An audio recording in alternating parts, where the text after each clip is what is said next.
ಗಡಿಬಿಡಿಯಲ್ಲಿ ನಾವು ಈ ಪ್ರತಿಭಟನೆಯನ್ನ ಮಾಡ್ತಾ ಇದ್ದೀವಿ.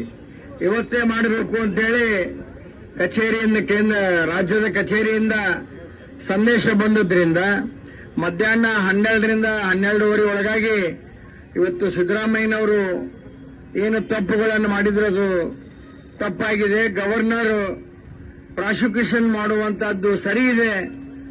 ಆ ಎನ್ಕ್ವೈರಿ ಅವರ ಮೇಲೆ ಆಗಲೇಬೇಕು. ಮೇಲ್ನೋಟಕ್ಕೆ ಆರೋಪಗಳು ಸಾಬೀತಾಗಿವೆ ಅನ್ನುವಂತ ಹೈಕೋರ್ಟಿನ ತೀರ್ಮಾನ ಬಂದದ್ರಿಂದ ಇವತ್ತು ನಾವೆಲ್ಲ ಪ್ರತಿಭಟನೆಯಲ್ಲಿ ಭಾಗವಹಿಸಿದ್ದೀವಿ. ಈಗ ಕಳೆದ ಒಂದು ತಿಂಗಳಿನಿಂದ ಇದು ನಡೀತಾ ಇದೆ. ಮೈಸೂರಿಂದ ಬೆಂಗಳೂರಿಂದ ಮೈಸೂರು ಪಾದಯಾತ್ರೆ ಇರಬಹುದು, ಬೇರೆ ಬೇರೆ ವಿಧಾನಸಭೆಯ ಹೊರಗಡೆ ಪ್ರತಿಭಟನೆಗಳಿರಬಹುದು. ನೇರವಾಗಿ ಮುಖ್ಯಮಂತ್ರಿಗಳು ಅವರು ತಮ್ಮ ಪತ್ನಿ ಹೆಸರಲ್ಲೇ ಮೂಡ ಸೈಟ್ಗಳನ್ನು ತೆಗೆದುಕೊಂಡು ಇವತ್ತು ರೆಡ್ ಹ್ಯಾಂಡ್ ಸಿಕ್ಕಿಬಿದ್ದರಿಂದ ಗವರ್ನರ್ಗೆ ಕಂಪ್ಲೇಂಟ್ ಕೊಟ್ಟಿದ್ರು. ಅದರ ಪ್ರಕಾರ ಗವರ್ನರ್ ಇದಕ್ಕೆ ತಪಾಸಣೆಗೆ ಆದೇಶ ಮಾಡಿದ್ರು. ಅದು ತಪ್ಪು ಅಂತ ಹೈಕೋರ್ಟ್ ಮೆಟ್ಟಲೇ ಇರಿದ್ರು. ಹಲವಾರು ಪ್ರಮುಖ ವಕೀಲರು ದಿಲ್ಲಿಯಿಂದ ಬಂದ್ರು, ಬೆಂಗಳೂರಿಂದ ಬಂದಂತ ವಕೀಲರುಗಳು ಅವರು ತಮ್ಮ ವಾದ ವಿವಾದವನ್ನು ಮಾಡಿ ಜಜ್ಮೆಂಟ್ ಕಾಯ್ದಿರಿಸಿತ್ತು ತೀರ್ಪು ಹೈಕೋರ್ಟ್. ಆದರೆ ಇವತ್ತಿನ ದಿನ ಅದು ಮಧ್ಯಾಹ್ನ 12:00ವರೆಗೆ ಆ ತೀರ್ಪು ಪ್ರಕಟ ಆದದ್ರಿಂದ ಸಿದ್ದರಾಮಯ್ಯನವರು ಏನು ತಪ್ಪು ಮಾಡಿದ್ದಾರೆ ಅದು ಸಾಬೀತಾಗಿದೆ. ಅದಕ್ಕೆ ಸಮಗ್ರ ಒಂದು ತಪಾಸಣೆ ಎನ್ಕ್ವೈರಿ ಆಗಬೇಕು ಅಂತ ಹೇಳಿ ಅಂದದ್ರಿಂದ ನಾವು ಹೇಳಿದ್ವಿ ಅವರಿಗೆ ಗೌರವಾನ್ವಿತವಾಗಿ ನೀವು ರಾಜೀನಾಮೆ ಕೊಡ್ರಿ, ಮುಖ್ಯಮಂತ್ರಿ ಸ್ಥಾನಕ್ಕೆ ತಪಾಸಣೆ ಆಗಲಿ, ಎನ್ಕ್ವೈರಿ ಆಗಲಿ. ನೀವು ತಪ್ಪಿತಸ್ಥರ ಅಲ್ಲ ಅಂತಂದ್ರೆ ಮತ್ತೆ ನೀವೇ ಆಗಬಹುದು ಅಂತ. ಆದ್ರೆ ಅವರು ಕೊಡುವಂತ ಲಕ್ಷಣಗಳು ಕಾಣ್ತಾ ಇಲ್ಲ. ಇನ್ನು ಮತ್ತೆ ಹೈಕೋರ್ಟ್, ಡಿವಿಷನ್ ಬೆಂಚು, ಸುಪ್ರೀಂ ಕೋರ್ಟ್ಗೆ ಹೋಗುವಂತಹದ್ದು ಕಾಣ್ತಾ ಇದೆ. ಅದಕ್ಕೋಸ್ಕರ ಎಲ್ಲಾ ಜಿಲ್ಲಾ ಕೇಂದ್ರಗಳಲ್ಲಿ, ತಾಲೂಕಾ ಕೇಂದ್ರಗಳಲ್ಲಿ ಭಾರತೀಯ ಜನತಾ ಪಾರ್ಟಿ ವತಿಯಿಂದ ಇವತ್ತು ಪ್ರತಿಭಟನೆಯನ್ನ ಹಮ್ಮಿಕೊಳ್ಳಲಾಗಿದೆ. ತಮಗೆಲ್ಲ ಗೊತ್ತಿದೆ, ಇದರ ಬಗ್ಗೆ ಹೆಚ್ಚು ಹೇಳೋದಿಲ್ಲ. ಇನ್ನು ಮಹೇಶ್ ತೆಂಗಿನಕಾಯಿ ಅವರು, ಶಾಂತಗೌಡರು ಮಾತಾಡ್ತಾರೆ. ಸಿದ್ದರಾಮಯ್ಯನವರು ಮತ್ತು ಇಡೀ ಕಾಂಗ್ರೆಸ್ ಸರ್ಕಾರ ಇದರಲ್ಲಿ ನೇರ ಭಾಗಿಯಾಗಿದ್ದರಿಂದ ಅವರಿಗೆ ರಾಜೀನಾಮೆ ಕೊಡುವಂತದ್ದು ಅನಿವಾರ್ಯವಾಗಿದೆ. ದೊಡ್ಡ ದೊಡ್ಡ ನಾಯಕರಿಗೂ ಕೂಡ 5 ಎಕರೆ 10 ಎಕರೆ ಜಮೀನನ್ನು ಕೊಟ್ಟಂತದ್ದು ತಾವೆಲ್ಲ ನೋಡಿದ್ದೀರಿ ಪತ್ರಿಕೆಯಲ್ಲಿ.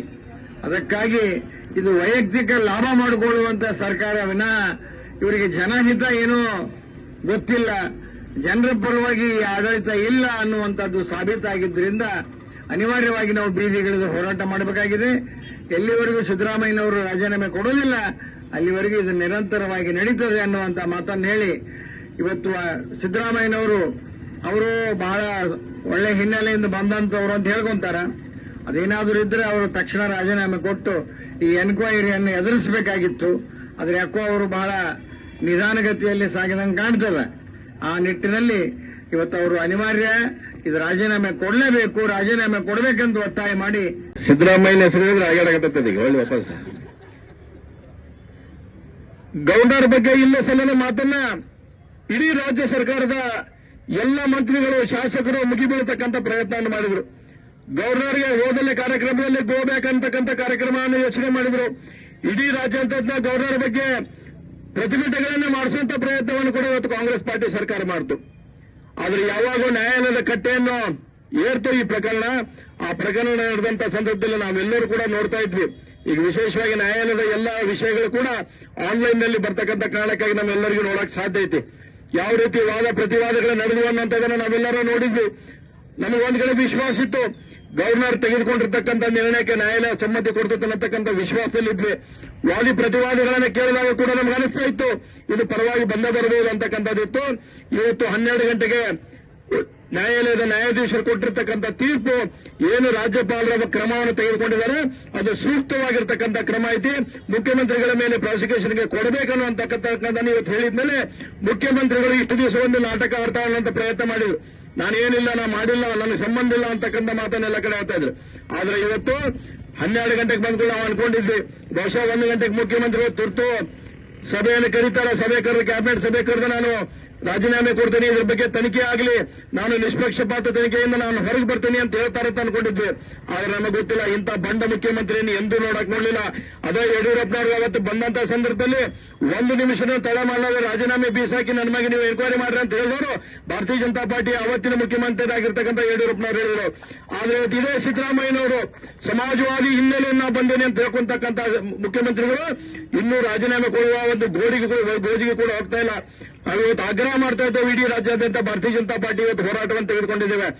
ನ್ಯಾಯಾಲಯದ ನ್ಯಾಯಾಧೀಶರು ಕೊಟ್ಟಿರ್ತಕ್ಕಂಥ ತೀರ್ಪಿನ ಅನುಗುಣವಾಗಿ ನೀವು ತಕ್ಷಣ ರಾಜೀನಾಮೆ ಕೊಡಬೇಕು.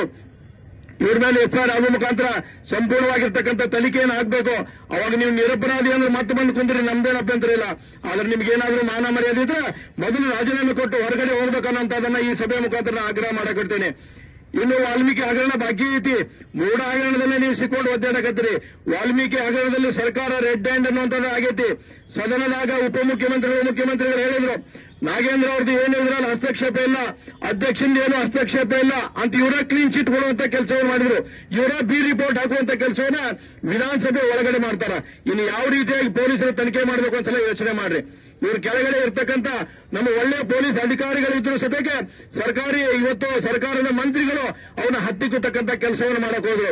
ಆದ್ರೆ ಇವತ್ತು ಸಿಬಿಐ ಮತ್ತು ಇಡಿಗಳು ಅದನ್ನ ಸರಿಯಾದ ತನಿಖೆ ಮಾಡುವ ಮುಖಾಂತರ ನಾಗೇಂದ್ರ ಅವರು ಇದರಲ್ಲಿ 100% ಇನ್ವಾಲ್ವ್ಮೆಂಟ್ ಐತೆ ಅನ್ನೋಂಥದನ್ನ, ಅಧ್ಯಕ್ಷರ ಇನ್ವಾಲ್ವ್ಮೆಂಟ್ ಐತೆ ಅನ್ನೋಂಥದನ್ನ ಇನ್ನು ಒಂದು ಬಾಕಿ ಉಳಿದೈತಿ. ನಾಗೇಂದ್ರ ಹಿನ್ನೆಲೆಯಿಂದ ಕೊಟ್ಟವ್ರು ಯಾರು ಅಂತಕ್ಕಂಥದ್ದು ಕೂಡ ಇನ್ನು ಸ್ವಲ್ಪ ದಿವಸದಲ್ಲಿ ಹೊರಗಡೆ ಬಂದೇ ಬರ್ತೈತೆ ಅನ್ನೋ ವಿಶ್ವಾಸ ಐತಿ. ಹಾಗಾದ್ರೂ ಕೂಡ ಮುಖ್ಯಮಂತ್ರಿಗಳ ನಿಮ್ಮನ್ನ ಬಿಡುವುದಿಲ್ಲ, ನಿಮ್ಮನ್ನ ಸುತ್ತಾಕೊಂಡು ಹಾಕುವಂತೈತೆ ಅನ್ನೋಂಥದನ್ನ ಬಹಳ ಸ್ಪಷ್ಟವಾಗಿ ಹೇಳಕ್ಕೆ ಇಷ್ಟಪಡ್ತೀನಿ. ಹೀಗಾಗಿ ಪ್ರತಿಭಟನೆ ಮುಖಾಂತರ ನಾವೆಲ್ಲರೂ ಆಗ್ರಹ ಮಾಡ್ತಾ ಇದ್ದೇವೆ. ಇನ್ನಾದ್ರೂ ನೀವು ಕೂಡ ಸ್ವಲ್ಪ ಅದ್ರ ಕಿಂಚಿತ್ತು ಮಾನ ಮರ್ಯಾದೆ ಇತ್ತಂದ್ರೆ ಮುಖ್ಯಮಂತ್ರಿಗಳು ಇವತ್ತು ರಾಜೀನಾಮೆ ಕೊಟ್ಟು ನ್ಯಾಯಾಲಯದ ಏನು ಆದೇಶ ಆಗಿದೆ ಅದರ ಪ್ರಕಾರ ನಡ್ಕೋಬೇಕಂತ ಮಾತನ್ನು ಹೇಳಿ ನನ್ನ 4 ಮಾತನ್ನು ಮುಗಿಸ್ತೇನೆ. ಜೈ ಹಿಂದ್. ಇನ್ನಷ್ಟು ಅಪ್ಡೇಟ್ಗಳಿಗಾಗಿ ಫಾಲೋ ಮಾಡಿ ವಿಜಯ ಧ್ವನಿ ನ್ಯೂಸ್.